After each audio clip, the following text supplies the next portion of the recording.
Tangis ibu kandung peluk peti jenazah anak dan cucunya yang tewas di kantong plastik. Suara tangisan tak henti-hentinya terdengar. Seorang perempuan tampak memeluk dua peti jenazah di hadapannya sembari meratap. Dia adalah Asnat Manafe, ibu kandung Asri S. Manafe, wanita berusia 30 tahun yang ditemukan tewas bersama anak balitanya di kantong plastik.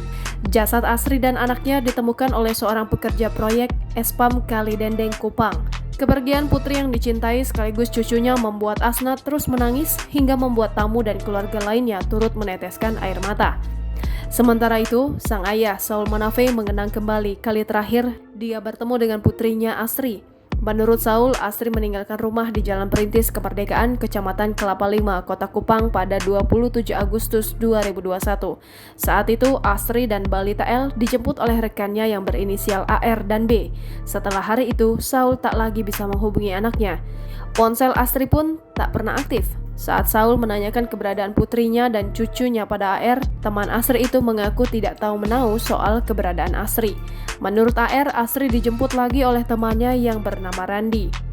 Saul menuturkan, sedianya putrinya hendak mengikuti tes CPNS di kampus Politeknik Negeri Kupang pada 15 September 2021.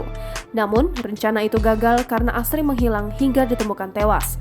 Dia berharap polisi mengungkap kasus kematian anak dan cucunya.